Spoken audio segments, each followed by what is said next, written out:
Hey, everybody. This is Erik. I'm a professional therapist, and we're going to be talking about step one. And before we jump into step one, we're going to start with a preface. This is kind of how I start working with anybody if I'm sponsoring them in programs. We're going to talk generically about any kind of 12-step program and how it works, whether it's Alcoholics Anonymous, Narcotics Anonymous, Overeaters Anonymous, Gamblers Anonymous, Sexaholics Anonymous, Debtors Anonymous, Emotions Anonymous. There's a lot of anonymouses, and they're pretty much the same program. I've had multiple problems, multiple addictions, and this is what's worked for me is to follow the AA book. And what you'll see highlighted, a couple of things um, is what we know that they read. We know that they didn't read the book cover to cover. In fact, they took the steps in just a few days. You can read the book cover to cover, and I encourage you to do it. But this was not like a homework assignment, which you do by yourself.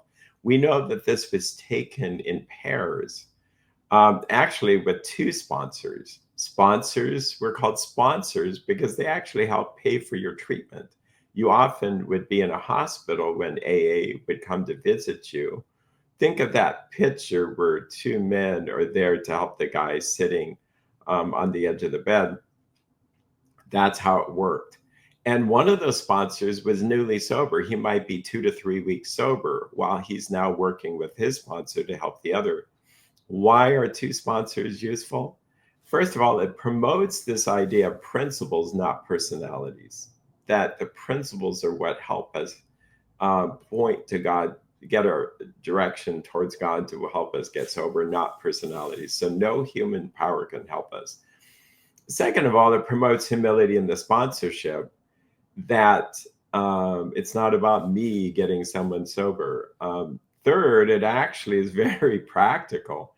If one's sick, the other one carries on with those steps. I've worked in tandem with some dear friends. They're really, really great friends who have worked with me to help people get sober. And I've noticed when we do it that way, the emphasis isn't on us. We get through the steps in just, well, I do one, two, and three in one evening, four, five, six, seven the next day. Sometimes it's broken up into 2 days. Takes about 4 to 5 hours for fourth step, fifth, sixth, seventh. Then our eighth and ninth step are done in probably an evening, about an hour and a half. But we pray and figure out how are those amends made. And then step 10 and 11 takes about 90 minutes to kind of teach people how to do 10 and 11. And then they do that every day. In theory, we do our best. And then people will actually be calling, and we basically check in with each other. How is our defects of character? How is our prayer life? This will keep us sober at least 75 to 90% of the time. This is not only my experience, but if people do it, if people don't do it, they're not going to get those high numbers. The other thing I would say is that that's what they got in the early days in Akron, Ohio, and a little bit there also in New York City. So, in other places. So, we of Alcoholics Anonymous are more than 100 men and women who have recovered from a seemingly hopeless state of mind and body. To show other alcoholics precisely how we have recovered is the main purpose of this book. Notice that they use the word recovered. They're not saying I'm in recovery as if they're just that somehow means something, but they saw themselves as recovered. We also know they use words like ex-alcoholics or former alcoholics, that people recovered. Also, this book is precisely how they have recovered, not in a vague sense of, well, this is what works for me. Take what you like and leave the rest. You can do that. You might not get sober. We have here that the body of the alcoholic or the sexaholic or the compulsive gambler or the overeater or the spender or the drug addict is quite as abnormal as his mind. So this is this idea that it's a combination of body and mind and soul that are all working together. And I'm not just going through this quickly just because we're doing this in video. No, this is how fast I would go when sponsoring someone. People can always read more later. In fact, I want to keep this simple, and I'll pick those things that are essential. Depending on the time I have, sometimes I'll go read this all because it is highlighted. As a principle, also, the deeper the color, the more important it is. And the lighter the color, I sometimes skip that. The other thing is when it's an ugly color, if there is, it's kind of representing the problem. And when it's a pretty color, it represents the solution. It says a doctor's theory. This is William Silkworth, who was a friend to Alcoholics Anonymous. And he wrote this part in the beginning called A Doctor's Opinion, that there's an allergy to alcohol, okay, or sex. That sounds funny, or food, or spending, or gambling. But this idea that it affects our mind different and our bodies different. Of course, with alcohol, we know that there are chemicals that are really different. We can talk about that in another video, but they just don't. We just don't process alcohol the same way. Acetaldehyde, I think, is one of the things there, and we have a gene. By the way, just because we have a genetic predisposition doesn't mean we have to be that. But it's really important to understand if people go, well, I don't like the label alcoholic, that's fine. I understand that. I'm a therapist. I think labels are difficult. The person in 12 steps, what they do is they label themselves to demonstrate that I can't drink alcohol like a regular person.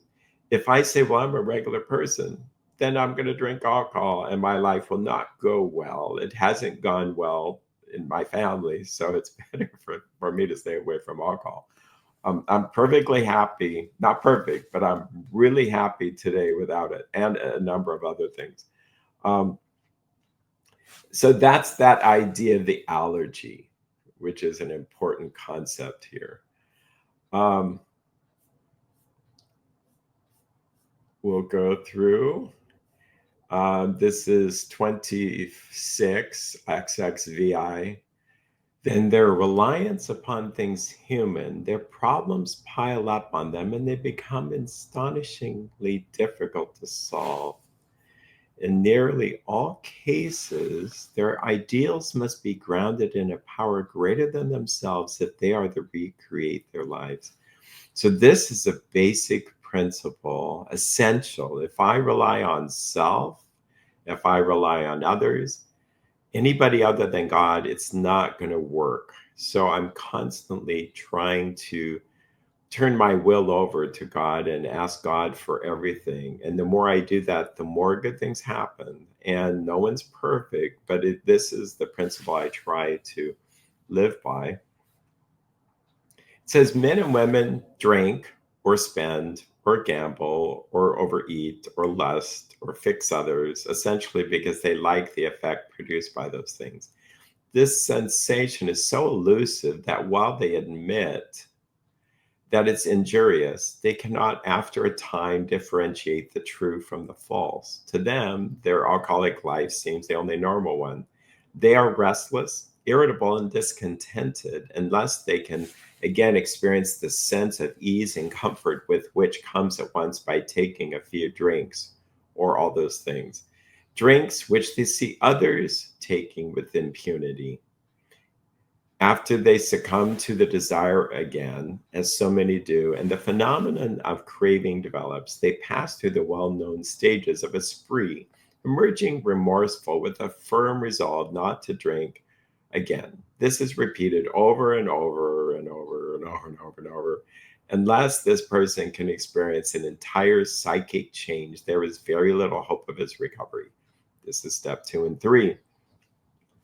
So we tend to get into the state where we really can't tell the truth from the false.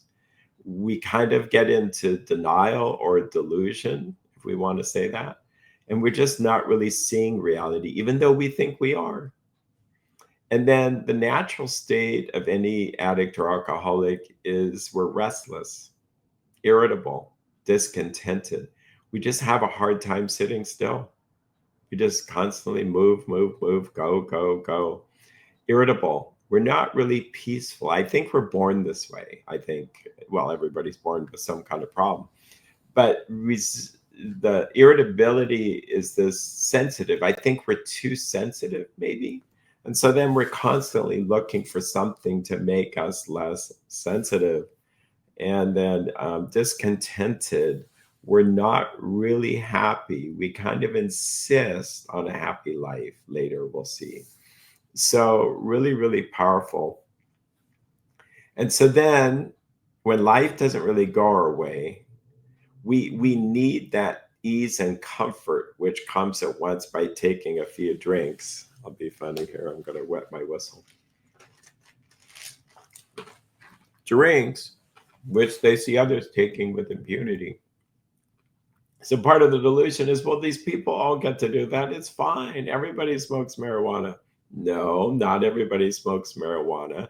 And for whatever reason a person would use that, it's still going to harm your brain. It's not like, well, I'm taking it to sleep. So yeah, no, it's still going to harm your brain. After they succumb to the desire again, as so many do, the phenomenon of craving. So we'll start to crave it or not. But sometimes it's so sneaky that we think, I don't crave. That's part of my dynamic. I'm not an alcoholic because I never crave it. But why do I have it every Friday night, or I have to have it a couple of times a week, or to sleep? It's very, very sneaky. So each person has to come to their own self-enlightened interest, meaning it's going to go over and over and over and over and over until finally they realize, I can't do this. So people ask me, well, do you diagnose me as an alcoholic or addict? No, I don't, because it's more likely that that they come to their own self conclusion. Now, people will say, who are watching this, perhaps say, well, I've seen you tell me. Technically, I'm saying what you're describing to me is really alcoholic behavior or addictive behavior. And then I point to this book and show how it is, like trying to run the whole show, black and white thinking, minimizing, denying, defending, explaining, normalizing. There's lots and lots of defense mechanisms which point to it being more of an issue. But it says, on the other hand, as strange as this may seem to those who do not understand, once a psychic or spiritual change has occurred, the very same person who seemed doomed, who had so many problems he despaired of ever solving them, suddenly finds himself easily able to control this desire for alcohol or addiction. And the only effort necessary being that required to follow a few simple rules. Wow, not a complicated program, simple rules. What were the rules? We talked about them earlier, is that there's this process of surrender. We surrender our control and everything to God. Confession, we confess our faults one to another that we may be healed. We make amends. Where we've harmed people, we look at, well, what's my wrong here? We don't look at other people's wrongs as much in recovery. We look at, what did I do wrong? There's always a good question for me is to say, where was Erik wrong in this interaction? It's never harmed me to do that. There may be a few people out there that are really so self-guilt ridden. It still works for that. You need a good sponsor that helps. They go, well, what am I doing wrong here? What I'm doing wrong is I'm having excessive guilt, and it's still an obsession with self. So these defects, once you know what they are and able to pray and ask God to remove them, it changes things. Like, for instance, if I'm so guilt-ridden and I go and make amends and I'm just guilt, guilt, guilt, and all this, sorry, I can't believe I did this, all those phrases, that's still self-obsession. So having a good sponsor or a coach or a therapist to help you with this really can make a huge difference once you think in terms of defects. Guidance, really, really important. We just ask God to direct us in every day of our life, and the answers will come. People will say, cry out to me in sincere and despairing appeal, doctor, I cannot go on like this. I have everything to live for. I must stop, but I cannot. You must help me. Faced with this problem, if a doctor or counselor is honest with himself, he must sometimes feel his own inadequacy. Although he gives all that is in him, it is often not enough. How many of us therapists have really worked with addicts and we go, I'd love to just help them, but it's not in my power, that there's no psychological, human oriented or physiological drug or something I can get them to make them get off of drugs. No, it says one feels that something more than human power is needed to produce the essential psychic change. So really important. We see God as the solution. I do not hold with those who believe that alcoholism or addiction is entirely a problem of mental control. Yeah, I do think at times there are people that say, well, I just stopped. I just stopped. Well, what happened there? Well, I think a couple of things is if one has a belief in God, that God's grace came to the person in their humility and they just stopped. They stopped smoking marijuana forever or alcohol or gave up something. And it's by God's grace that they were able to do that. And it was as simple as their priest or pastor or someone said, just stop, make the decision. But technically, they're doing step 1, 2, and 3 right then and there. They're admitting that there's a problem that they have to stop. 2, they believe that God's going to help them stop. And 3, they're actually making the decision to stop and let God come in. But say like a person still struggles or they slip, that's where a 12-step process really helps because you're looking at underneath what are the defects of character there. And there's going to be whatever, with a true addiction, there were things we were numbing ourselves with. And so it says these men were not drinking to escape. They were drinking to overcome a craving beyond their mental control. So this idea that it's all psychological, that it's found useful to just use the label that this is how I struggle. If one wants to say instead of alcoholic, I struggle and my passion is gluttony or alcoholism, great. If they struggle with sexual addiction, they don't have to label themselves a sex addict. Just say that you struggle with a passion of lust. Someone who's struggling with greed is probably struggling with gambling or control spending and overeating, gluttony, etc. Okay.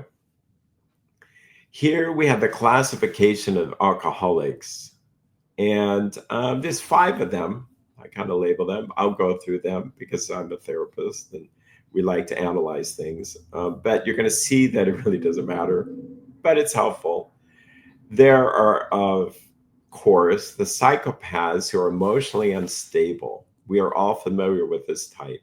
They're always going on the wagon for keeps. They are over remorseful and make many resolutions, but never a decision. We don't use the word psychopath today because that usually thinks of someone who has a knife in their hand trying to kill you. That this is a person with psychopathology or emotional problems. And that makes sense. 2, there's the type of man who is unwilling to admit he cannot take a drink. He plans various ways of drinking. He changes his brand or environment. And again, this is many people who say, well, I'll just try to limit it, not to the hard stuff. I'll just drink beer. Or I just won't use heroin anymore. I have this. I'll just use marijuana. People with sexual or spending, they'll just change the brand of whatever they're doing. 3, there's the type who always believes that after being entirely free from alcohol for a period of time, he can take a drink without danger. I see this all the time. People will say, I just, this last week, this is not going to divulge anything specific. The person said, I've been able to go 6 months, and then I drank a bit because I felt like, well, I proved to myself that I could stop. It's really important to know, and I'm talking as a therapist here, is that alcoholism is a progressive disease. You will continue to go down, and a person could stop 10, 15, 20 years, but pick it up again and they can die from it. There's an illusion that says, I can slide down this slippery slope, and when it gets out of hand, I'll just stop. Well, logically, when it gets out of hand, you won't be able to stop. And I think that any addict, if they were to hold on to this idea that maybe I won't be able to stop with my next slip, but people that continue to slip really believe that, no, I can use a little bit. It won't harm me today.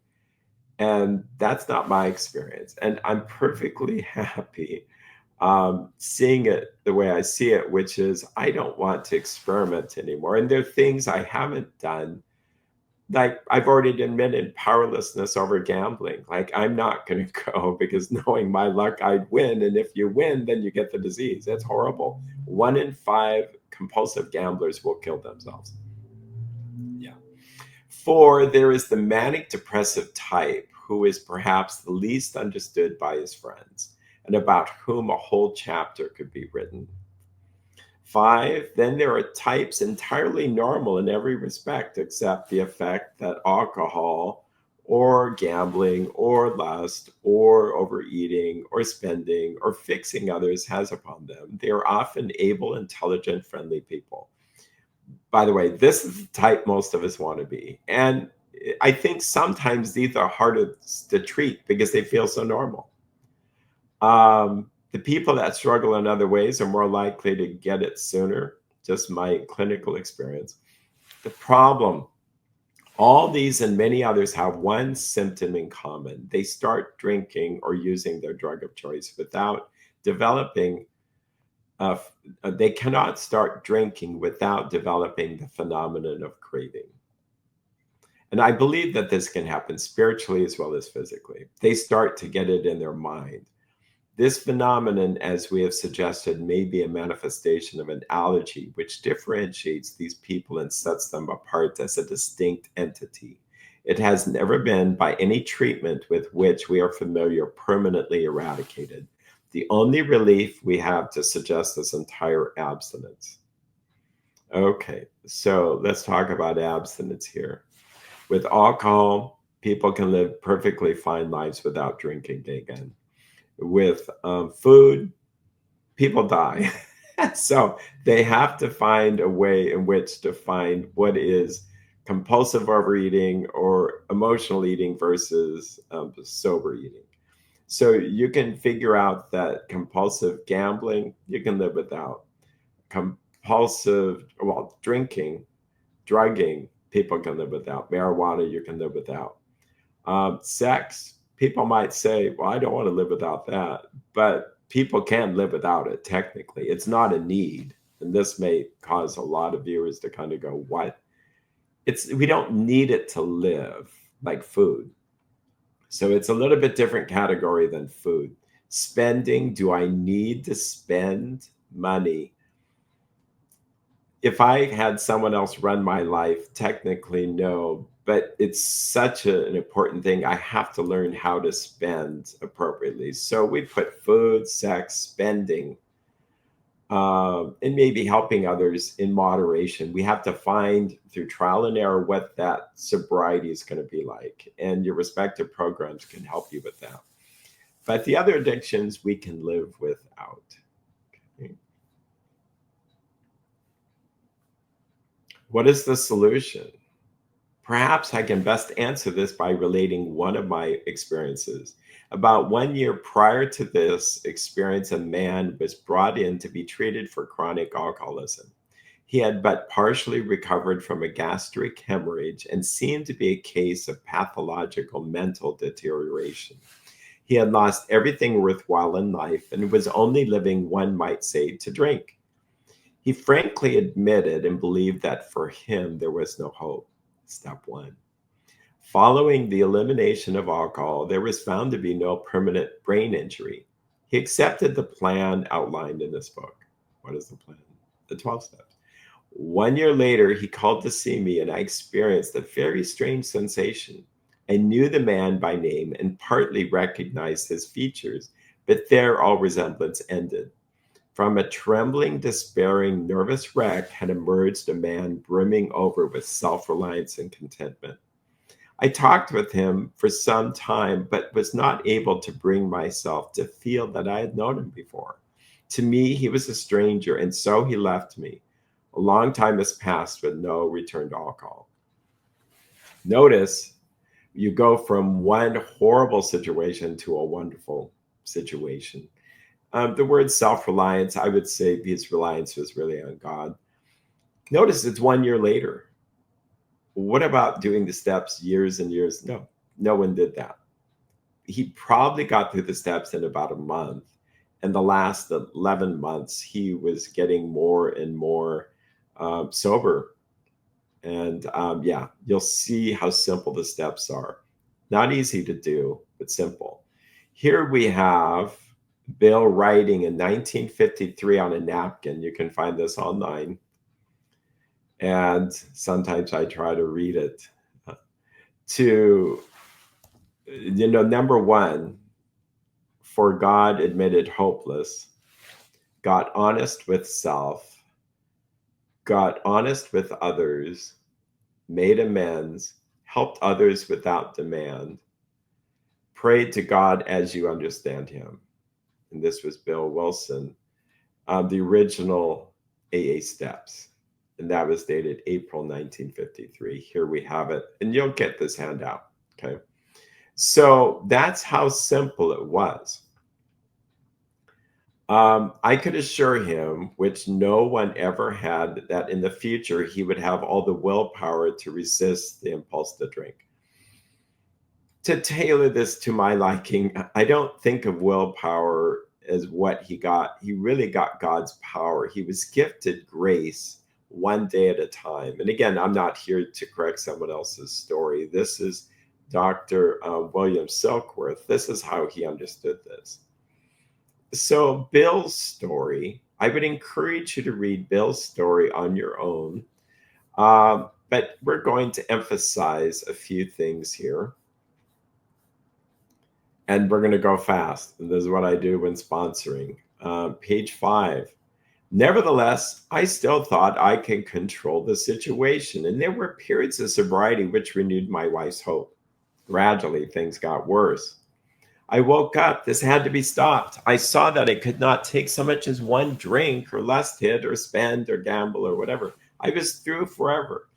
Before then, I had written lots of sweet promises, but my wife happily observed that this time I meant business. And so I did. Shortly afterward, I came home drunk. There had been no fight. Where had been my high resolve? I simply didn't know. I hadn't even come to my mind. Someone had pushed a drink my way and I'd taken it. Was I crazy? I began to wonder. For such an appalling lack of perspective seemed near just that, being that. Renewing my resolve, I tried again. Some time passed. Confidence began to be replaced by cocksuredness. I can do it. I could laugh at the gin mills. Now I had what it takes. One day I walked into the cafe to telephone. In no time, I was beating on the bar, asking myself how it happened. As the whiskey rose to my head, I told myself I would manage better next time. But I might as well get good and drunk then, and I did. How many of us relate to this? Okay. The remorse, and by the way, this is all step one. This is this process of going back and forth, back and forth. You could call that step 0, but you continue to do this till finally you start to connect the dots that I am powerless.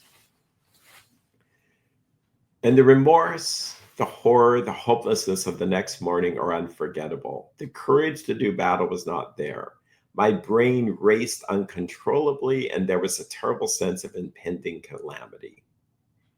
My writhing nerves were stilled at last. Cursing myself for a weakling, he talks to his brother-in-law, who is a physician. His father-in-law was also a physician. And he talked about a nationally known hospital for the mental and physical rehabilitation of alcoholics, the so-called belladonna treatment with, and hydrotherapy and mild exercise help much. By the way, cold plunges are cool. By the way, they help, and that could be for another video. Best of all, I met a kind doctor who explained that though certainly selfish and foolish, I had been seriously ill, bodily and mentally. So this is an illness, people, not a badness. People think I'm a bad person trying to become good. I'd skip that. This is an illness where you're trying to get healed. Okay. It relieved me somewhat to learn